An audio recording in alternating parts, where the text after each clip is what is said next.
past few years, we've heard the term free agents and been told we would all need to become one in order to succeed. The recent economic structures have helped to promote this concept as reality. Where do we get the tools to take control of our career path in the present and future?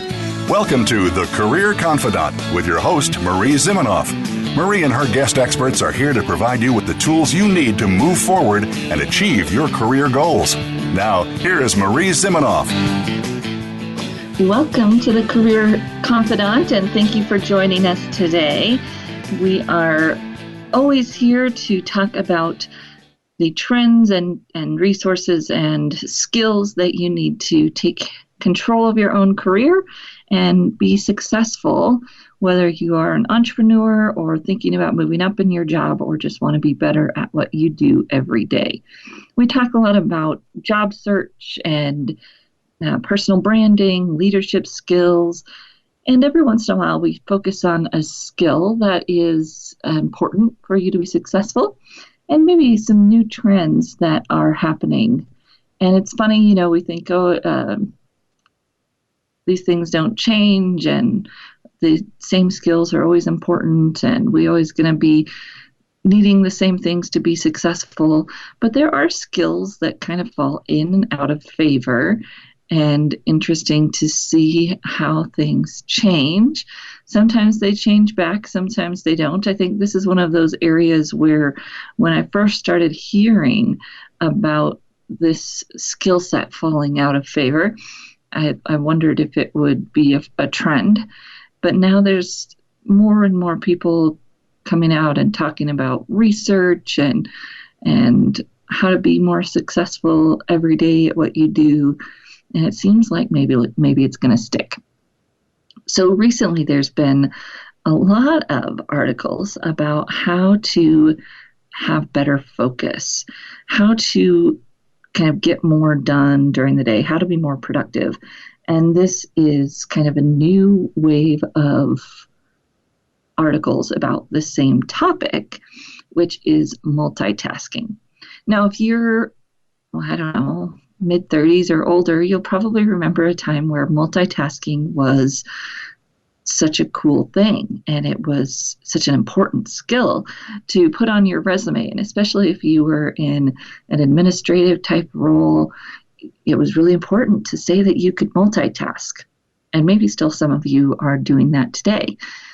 Well, that task, that skill has fallen out of favor. It's no longer good to be able to multitask, and today we're going to talk a little bit about why that is, some of the psychological research behind it, and what you might do instead to be more productive and more successful at work.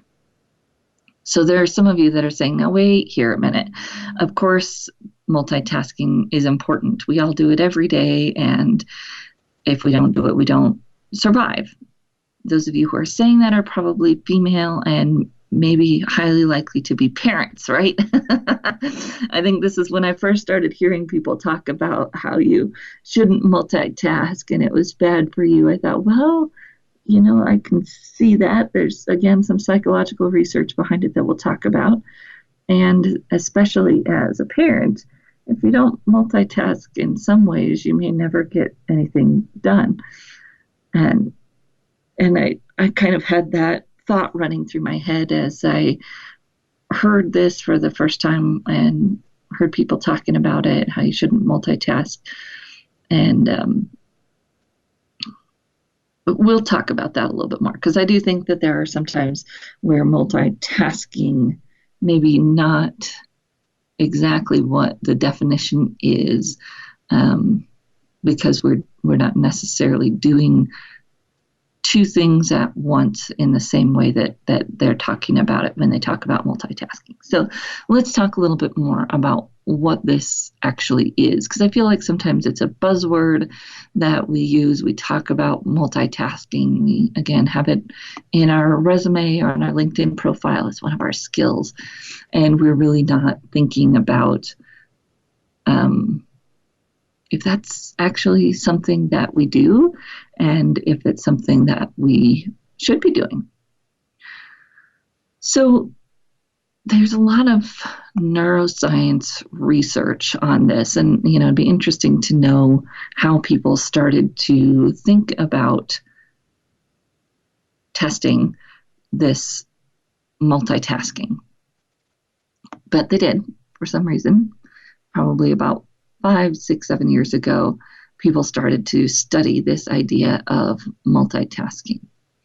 And some of the research that they did is pretty simple, just thinking about, do two things at once. So draw lines and write numbers at the same time.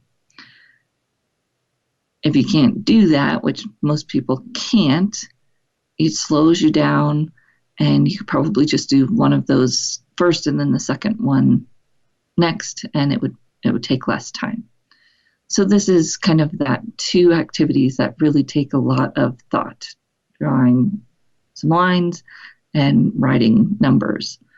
And that's how they started doing this research. So the idea of doing two things at once, reading and listening to music, or I know a lot of people that work while they listen to music, and maybe some of this research started to happen when people started to talk on the phone and drive, right? Are you really doing those two things at once in the most effective way? And of course, the research says not really. So there was some research, actually in the early 2000s, by the Journal of Experimental Psychology, that really looked at doing these complicated or unfamiliar tasks and our need to switch gears between the two. Again, so we're talking about two tasks that you're trying to do at the same time, and that your brain is not able to do that. And that in fact it takes some amount of time for your brain to switch between the tasks. And when we're constantly switching between tasks, we're using a lot of our cognitive function just for that task of switching. Not even for doing either of the tasks, but just for this idea of switching.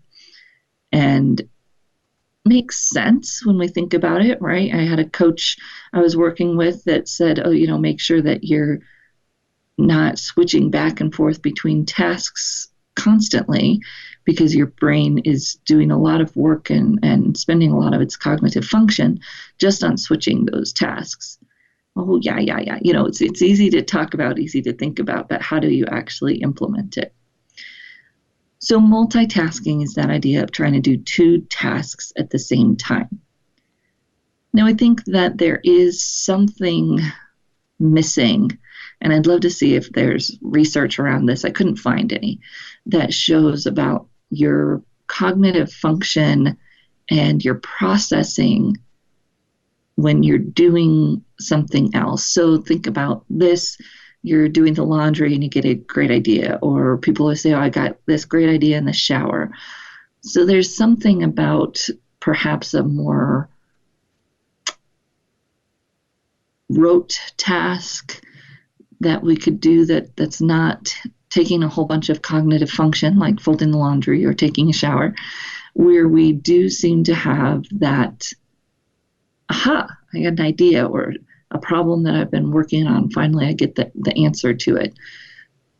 But it's different than trying to do two tasks, especially complicated or unfamiliar tasks, as the journal looked at.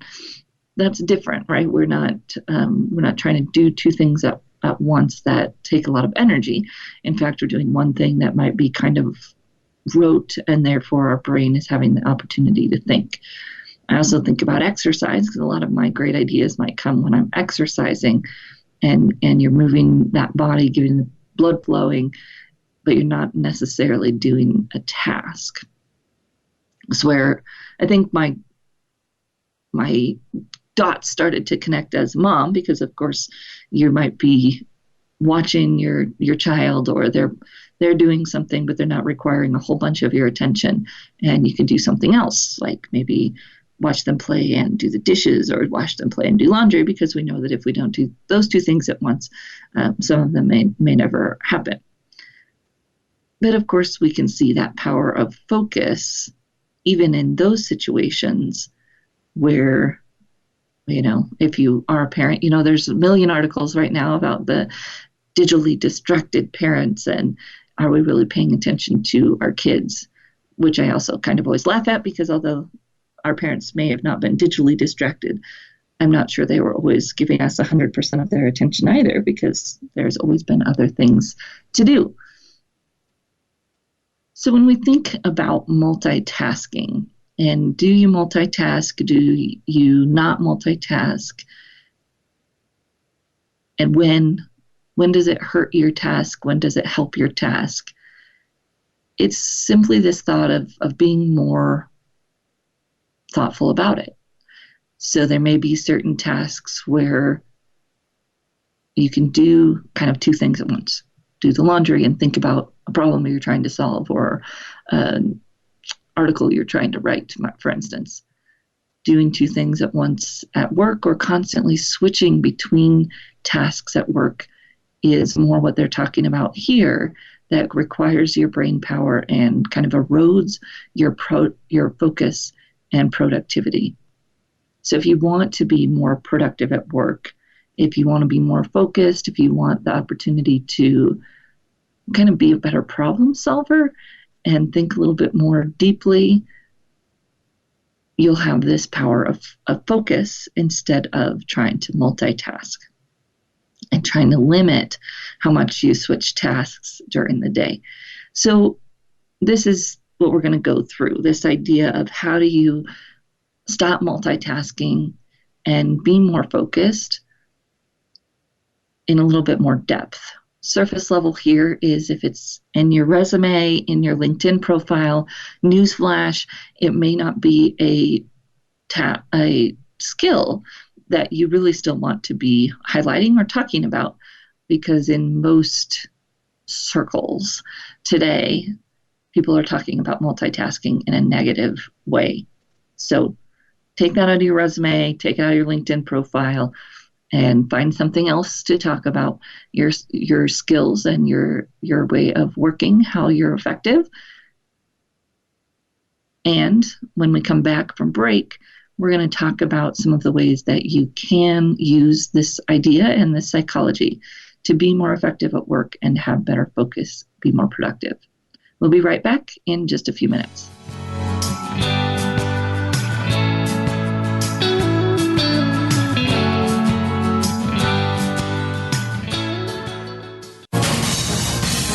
Voice America Business Network, the bottom line in business. You know that the career landscape has changed and that you need to be proactive about managing your career. You can have the foresight, skills, and confidence you need to take charge of your career and seize opportunities. A strategic advantage and career expert, Marie Zimenoff has helped thousands of leaders like you get focused, get found, and get hired. Visit getcareersmart.com to find out more. That's getcareersmart.com, or call 800-521-2080 to schedule your complimentary consultation. Each week, Larry Sternberg joins Dr. Kim Turnage to explore management issues from culture to discipline in Managing to Make a Difference. Join Talent Plus for 60 minutes of dynamic conversation, including real-life management examples helping you manage teams across the globe. This series airs on Voice America, the business channel, Thursdays at 5 p.m. Eastern, 2 p.m. Pacific. Managing to Make a Difference every Thursday afternoon with Larry Sternberg and Dr. Kim Turnage. You hear about it all the time. Compromises, destructive malware, major breaches. You can't turn on the news without hearing about the latest cyber event. Learn more about cybersecurity, how it has become one of the most significant threats to our national security, and the battle experts undergo every day on your behalf to protect you, your families, and your data. Task Force 7 Radio with host George Reedus is the voice of cybersecurity around the world. Tune in live every Monday at 8 p.m. Eastern Time, 5 p.m. Pacific on the Voice America Business Channel. Follow us on Twitter at VoiceAmericaTRN. Get the lowdown on guests, new shows, and your favorites. That's VoiceAmericaTRN. From the boardroom to you, Voice America Business Network.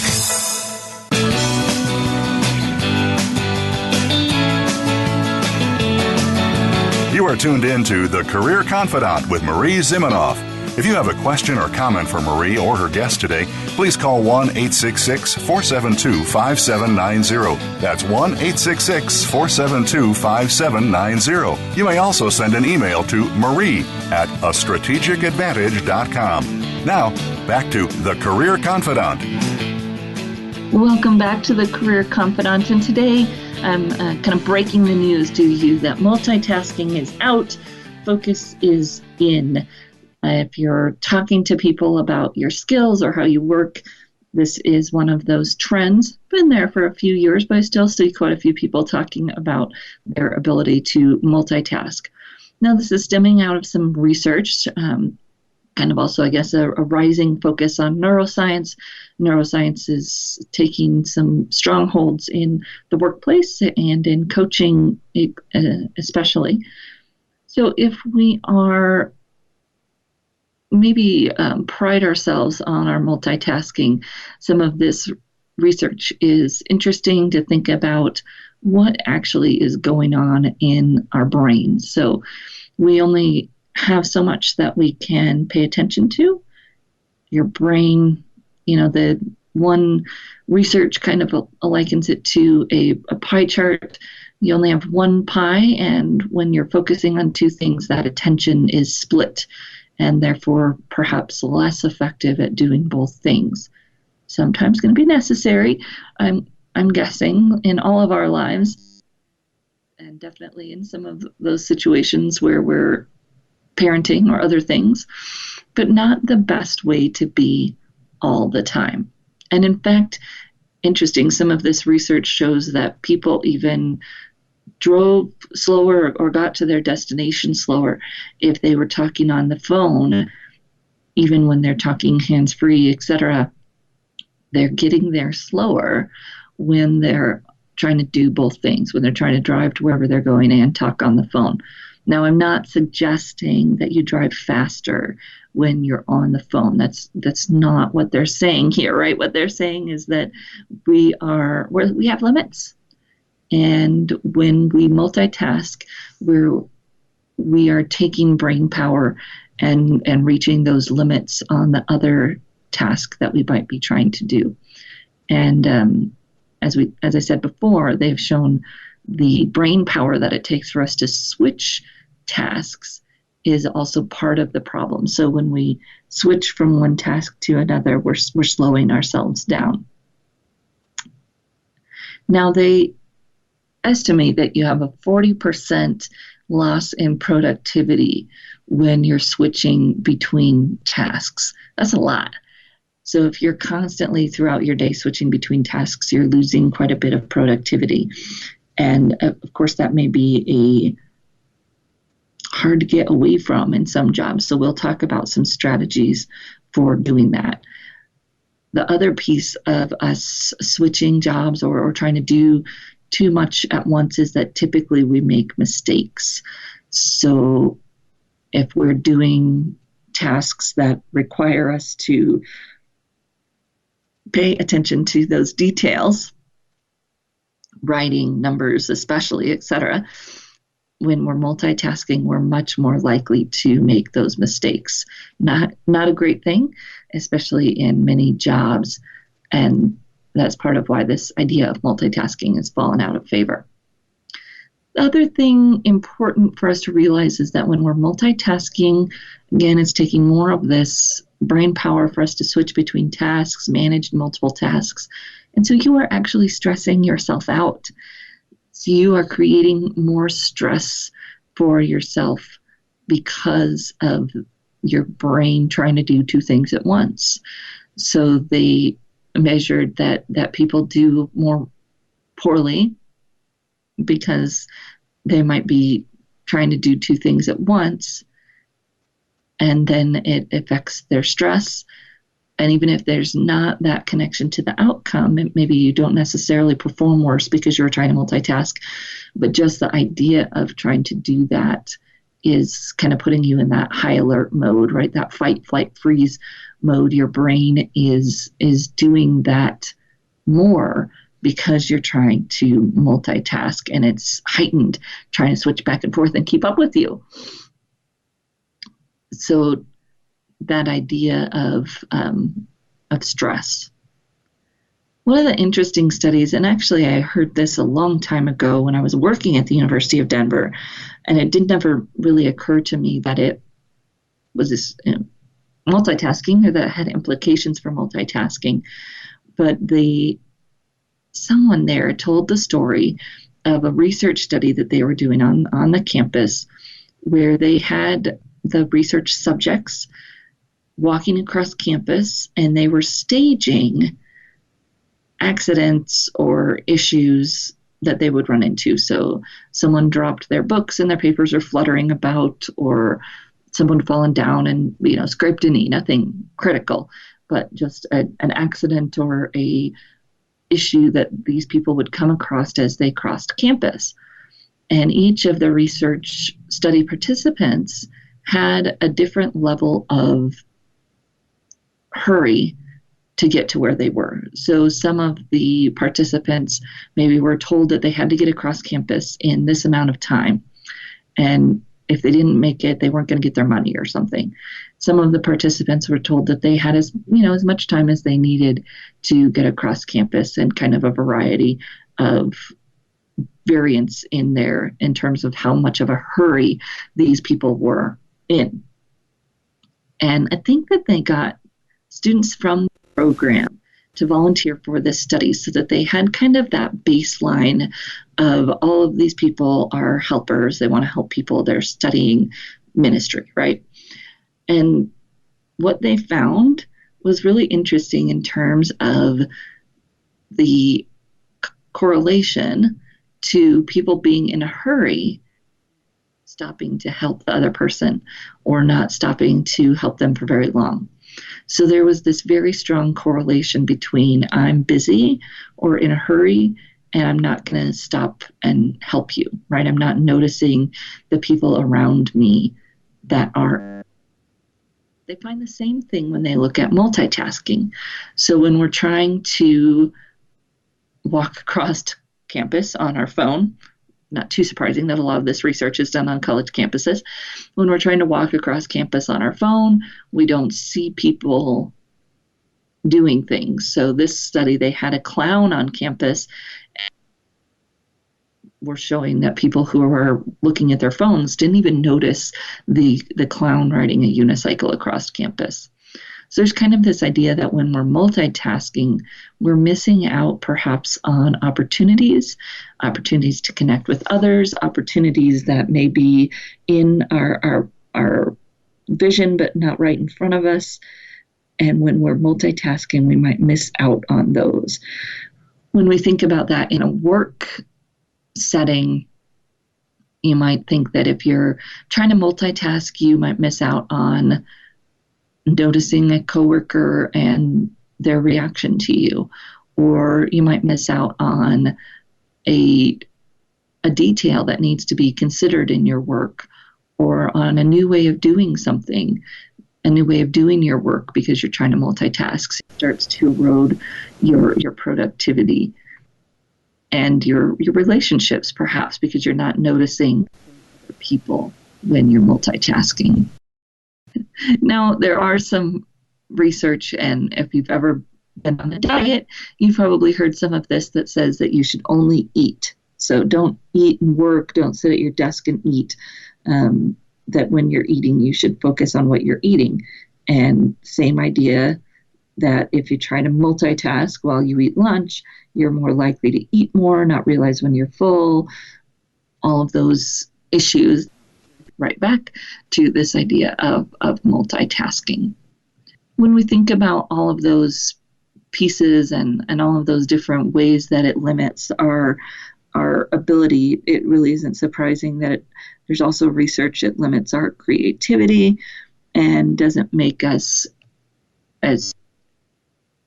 Biggest thing is that you end up doing a lot of things twice, or you end up doing things slower. So although you may think you're trying to multitask, it's actually slower and less effective than just doing that one thing and being done with it. Now, for those of you who, like, you've lived as a multitasker, this starts to be like, I'm attacking your way of life here, right? This is how you do things. This is how you are effective. And it's probably going to take a while for you to grasp this and maybe to start doing it differently, because it does become almost addicting in this way of, ooh, let's see how many things I can do at once. Let's see how effective I can be and how productive I can be at doing many different things at once. It takes a little bit of change in our perception to really consider that perhaps that is not the most effective thing. Perhaps that is not the most productive way to be. And as I've said, there's kind of a rush of articles today about how to be more focused and how to be more productive. So we're really going to dive into some of those when we come back. Some of those ideas coming from very famous people. One of the famous quotes going around right now from Steve Jobs around how to focus, how to really key in on those pieces, how to be more creative. And, sometimes when you see those things, you think, oh, it worked for that famous person because they had the opportunity to really focus, but it won't work for me. Or I'm so busy, I just can't see that would work for me. So we're going to go through some very specific tools here to help you be more focused every day in your work and help you be more productive. I think we'll take our short break right now. And when we come back, we'll dive into some of those tools that will help you be more focused and be more productive in your work. We'll be right back in just a few minutes.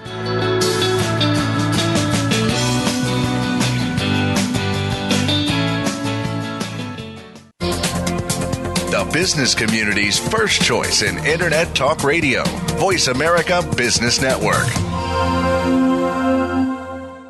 You know that the career landscape has changed and that you need to be proactive about managing your career. You can have the foresight, skills, and confidence you need to take charge of your career and seize opportunities. A strategic advantage and career expert, Marie Zimenoff has helped thousands of leaders like you get focused, get found, and get hired. Visit getcareersmart.com to find out more. That's getcareersmart.com or call 800-521-2080 to schedule your complimentary consultation. Today we live in a truly global environment. Business can more easily be conducted now in almost any part of the world. How do you, as a business owner or professional, navigate the ever-changing business landscape? Tune in to Leadership Beyond Borders with host Kimberly J. Lewis. With a worldwide resource of guests, you'll find out what opportunities and challenges surround diverse and virtual organizations. Listen live every Tuesday at 3 p.m. U.S. Pacific Time on the Voice America Business Channel. In this fast-paced, technologically driven world of business, the stress can be crushing. It's exhausting business leaders and burning out good employees. It is not enough to work from the top down. We must now learn to work from the inside out. Listen to Innovative Mindful Solutions with Terry Galler. We will discuss ways to transform road-blocking emotions using mindful-based tools you can incorporate into your business and your life right now. Don't stress. Tune in every Monday at 4 p.m. Pacific Time, 7 p.m. Eastern Time on the Voice America Business Channel. Think you've seen everything there is to see in online television? Let us surprise you. Visit voiceamerica.tv today for sports, health, business, and more on demand 24/7. Voice America Business Network. The bottom line in business.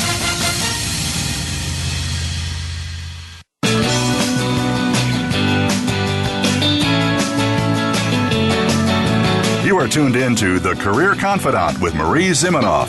If you have a question or comment for Marie or her guest today, please call 1-866-472-5790. That's 1-866-472-5790. You may also send an email to marie@astrategicadvantage.com. Now, back to The Career Confidant.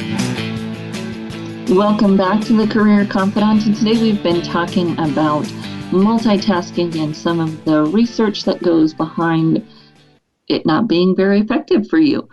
And as I said, multitasking kind of becomes a way of life, maybe even a little bit addicting to see how many things we can get done at once, how many ways that we can be so productive. And boy, sometimes it's hard to believe all the research that says that that's really not working for you. So let's talk a little bit about the research that shows what does work for you.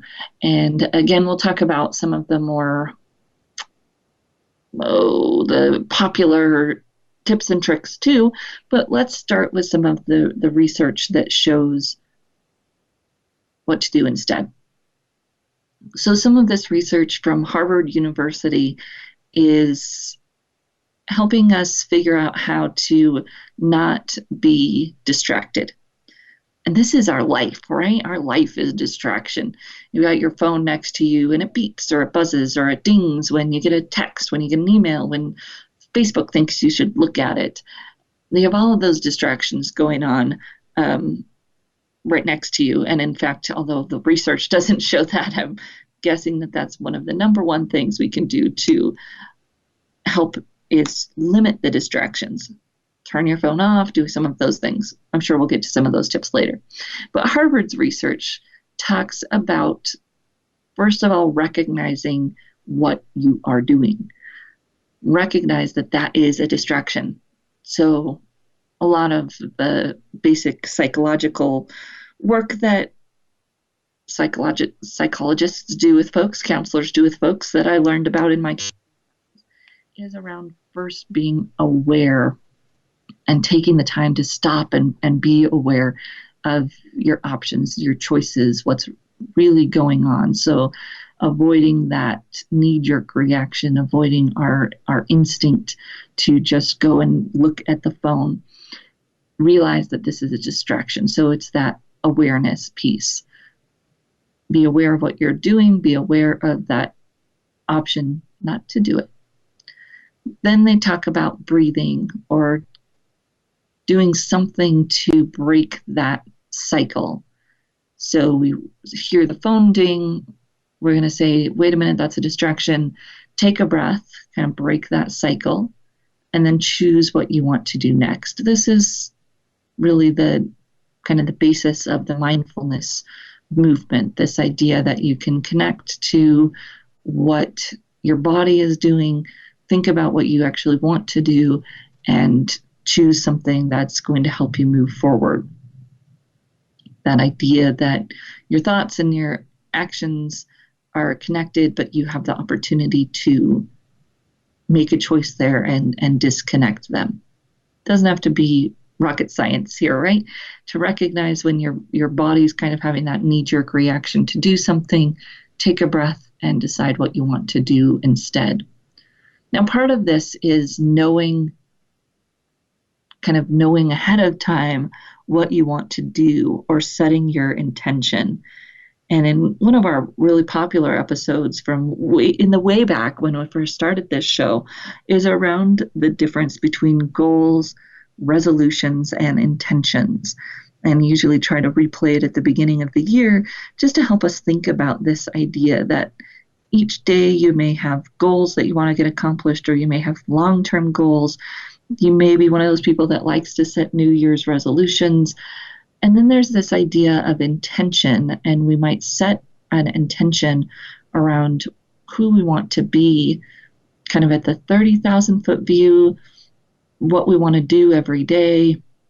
And we have this clear idea of what we want to do. And most of the productivity gurus talk about doing this the night before. So instead of doing this when you wake up in the morning, actually in the morning you're kind of checking back in around what you set the day before. And maybe in the morning you're also setting some intention or connecting with your intention at a deeper level, if you will, around who you want to be, how you want to interact with people. But the night before, you've already kind of set your intention around what you want to get done the next day, what that day is going to look like. And then in the morning, you can check back in with that and maybe check in more with the emotional pieces of what are you feeling like today, how are you going to interact with people, less of the task stuff and more of the little bit deeper stuff because you've already clued into the tasks the night before. So research recommends that we make 2 lists where we will focus our attention and, kind of what's most important to us today and what information might we miss because it doesn't match that mental state or goals. I haven't tried that. Sounds interesting. Also sounds challenging to write a list of the things you think you'll miss, but that's probably exactly why they recommend that you do it. So that you're really setting that positive intention about where you're going to focus your attention and also thinking about something that you might miss. Maybe some of those things are good, maybe some of them are bad. The other thing that is kind of on the rise right now is technologies to help us focus.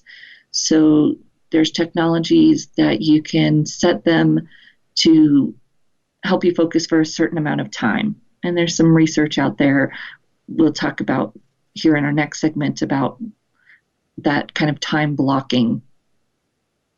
You got to do what works for you, but you could try. There's technology that will remind you when to take a break. Kind of the same idea. There's technology that will help you filter your email. There's tools that might help you manage your social media so that you don't have to do as many tasks and maybe have less distractions. There's tools that will get rid of your notifications for a certain amount of time so that you don't hear those dings. So a lot of different technology tools that you can actually use to help you focus instead of maybe seeing technology as the bad guy and we're going to block it all out or turn it all off. I don't know that that's really realistic for a lot of us in our jobs. So it may be looking at how can you use that technology to help you focus as well as be more productive in your work. Because we do know that a lot of our technology does eat away at that focus. So what can you do to create space to get your tasks done? For some people, this looks like blocking out chunks on your calendar. For some people, this might be using one of the scheduling systems that keeps you focused for a certain amount of time and then you take a break. But what is it that helps you create that space to be effective? Maybe it's a sign you post on your office door that you're in a 30-minute brain session, or I used to have a boss, an executive director for a nonprofit that started to do that because the interruptions and the connections with staff were important, but she wasn't getting anything done. And so she worked out something with her staff where there would be a sign on the door that said in the think tank or something like that. What do you need to do to create that space? For some people, this might be meditating or journaling, or for me, it's running or working out too, creates that brain space where I'm not doing anything else and I don't have my technology on me in that kind of dinging and nagging at you way, so I can create the space and be more productive. So what are some of the simple, we've gone kind of deep here, and talk about some of the simple things that you can do to stop multitasking and be more productive. So this idea of kind of clearing your head and setting your intention when you finish the day, when you start the day, focusing on those essential tasks. So what are you actually going to get done? And a lot of the research says 3 things. So make a list of 3 things you want to get done that day and focus in on those. When you have your focus time, when you have that time scheduled that you're really going to dig into something, know what those things are that you're really going to focus on. And put the other things on, a parking lot list or a get to this later list. If something pops up in your mind, have a place where you can write it down so that it doesn't get in the way of doing whatever it is that you really want to be doing. Use your technology to eliminate the distractions or, turn it off. Figure out how it works best for you to eliminate those distractions. One of the great things that my email does for me, for whatever reason, because my email pulls through Google Gmail, it only comes once an hour. I don't know why, but my corporate emails pull through Gmail, and they only do that once an hour or around once an hour. It's great. It means I don't constantly have those emails coming at me and dinging or popping up as, hey, you've got something new to deal with. And you can create technologies that will do that for you as well. Do one thing at a time. So again, you're scheduling the things that you really need to do. You're scheduling that time to focus on them. And you've got a place where you can write down the other things that pop up. Create that space. So find that quiet place where you can focus. Work something out with your team or your direct reports to where you have some ability to set aside quiet time for yourself once a day, twice a day, whatever makes sense for your working group relationship. And then, once you think that you've kind of simplified and had those distractions cut down, keep looking for opportunities to simplify and create space for yourself even more and make that your addiction. So instead of having the addiction, how many things at once can I do? What can I do to do this? You'll find that you do get addicted to this idea of focus because it is so powerful once you get started. Once you get started, you have that feeling of, yes, this is really me producing some great stuff and being creative. And maybe you've even lost that thought of what it means to be creative, what it looks like to be really creative and in-depth in your work because we've been multitasking so much. So you'll start to get a little addicted to this idea, which is okay. And they can continue to refine it. And then at some point it probably will hit its end of productiveness as well. Because, of course, if we sit in our office all day by ourselves and just focus, we're probably missing out on some other ways to be creative with our teams. So you'll find that balance there that works for you and the type of work that you do. We're going to take another short break, and when we come back, we're going to talk a little bit about this idea of chunking and some of the research around the schedule, how much time we want to schedule to work on things, and then that break. So we'll be right back in just a few minutes.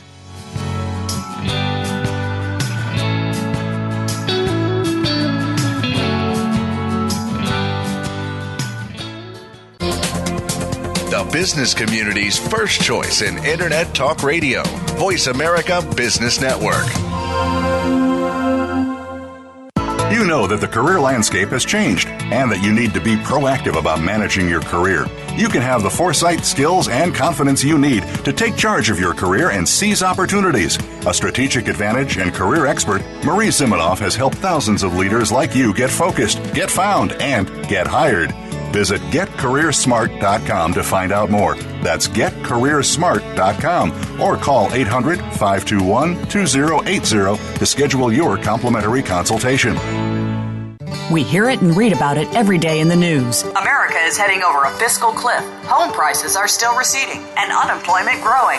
How can you preserve and increase your wealth in this kind of economy? Tune in to Turning Hard Times into Good Times with host Jay Taylor. Jay will explain the decline of our monetary system and the economy and will give you winning investment ideas and the tools to protect and increase your wealth. Turning Hard Times into Good Times with Jay Taylor can be heard Tuesdays at 3 p.m. Eastern Time, 12 noon Pacific Time on the Voice America Business Channel.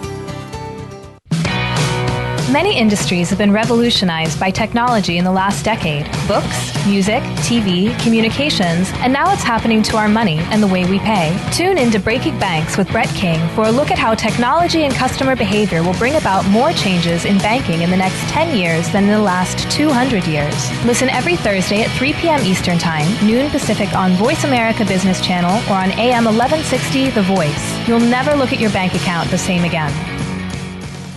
Become our friend on Facebook. Post your thoughts about our shows and network on our timeline. Visit Facebook.com/Voice America. When it comes to business, you'll find the experts here. Voice America Business Network.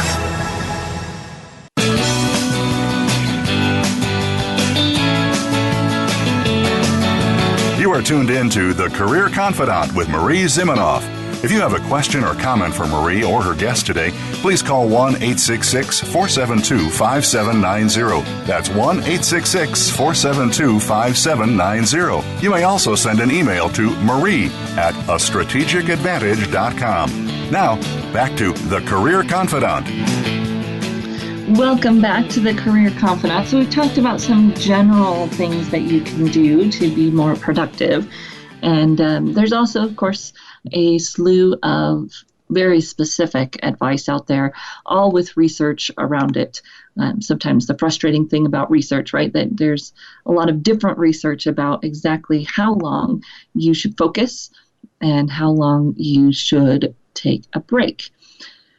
So we'll go through some of it. Again, we're going to have to do some experimenting to figure out what works for you, figure out what does work for you, because there's not, obviously, since there's research showing several different things, there's not a golden answer, not a golden ticket here.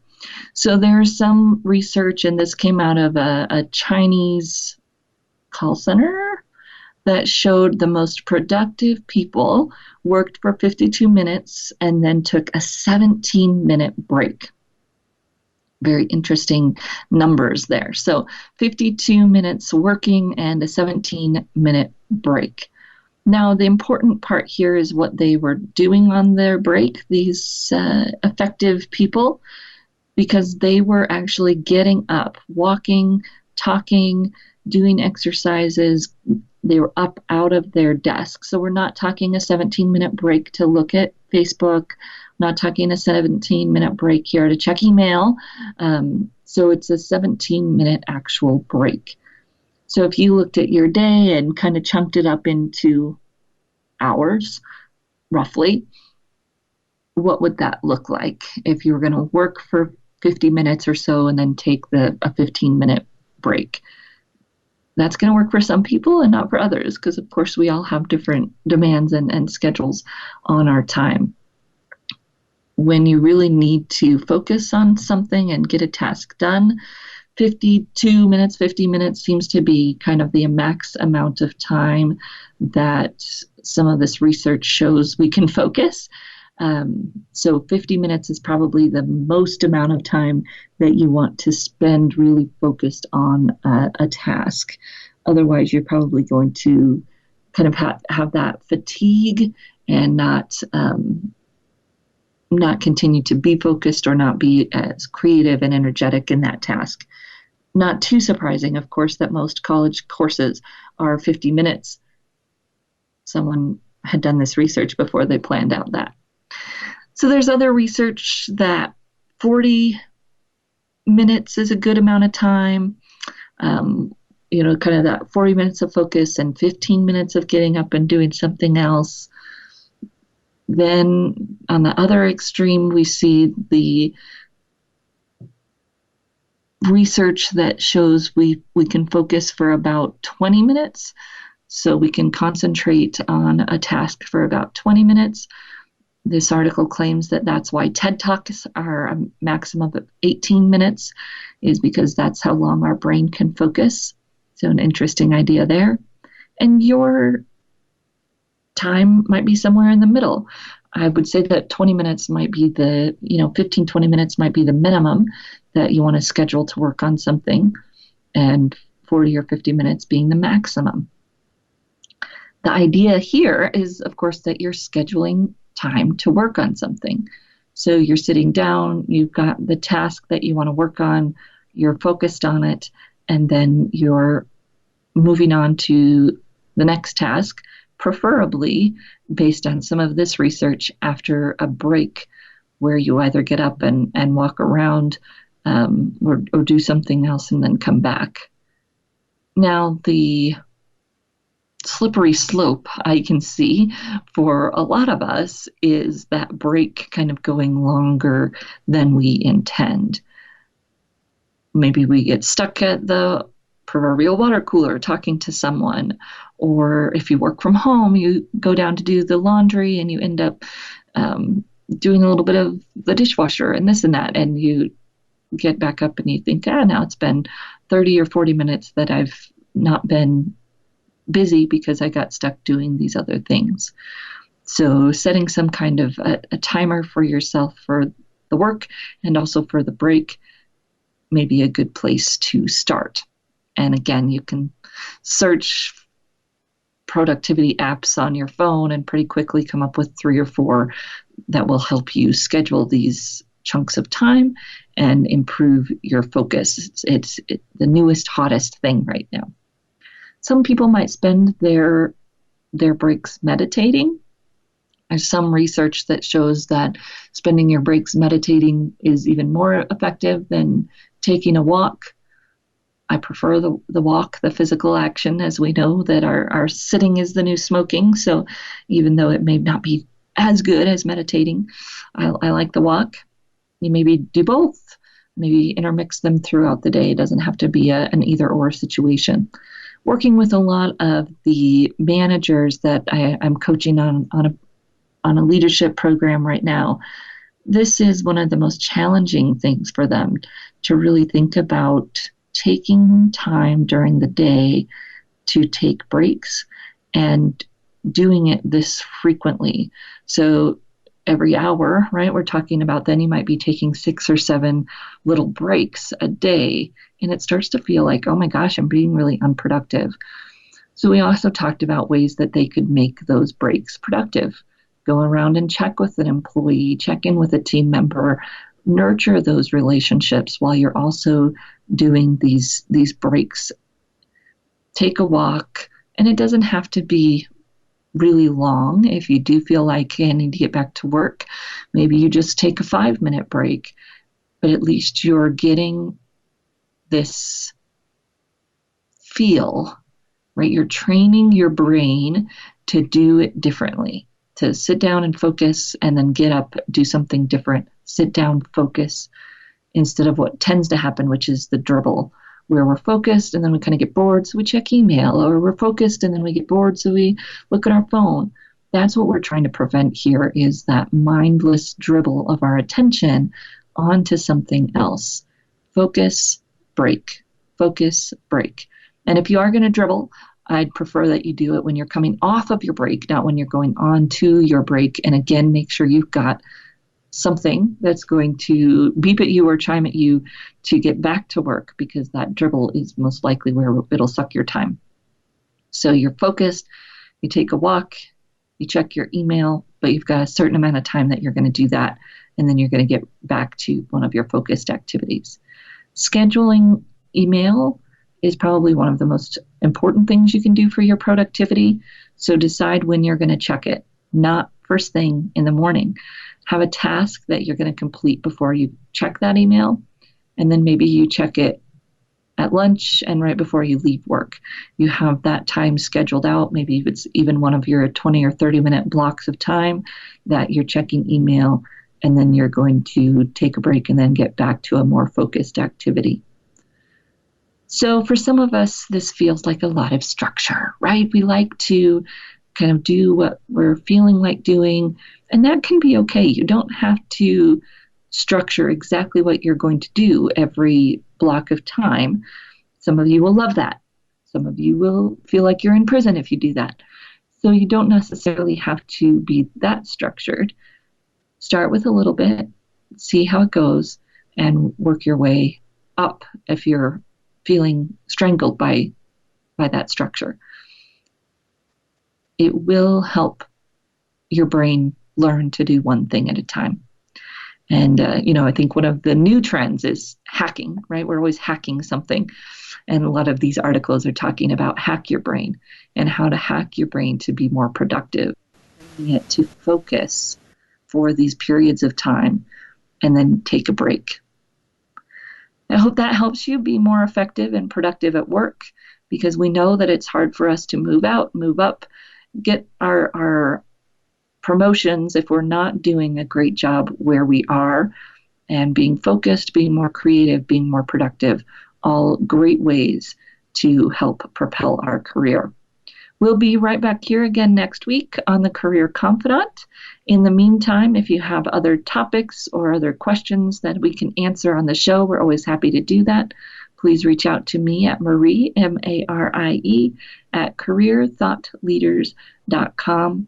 We'll be happy to bring those to the show so we can help you be more successful in taking control of your career. We'll see you right back here again next week on The Career Confidant.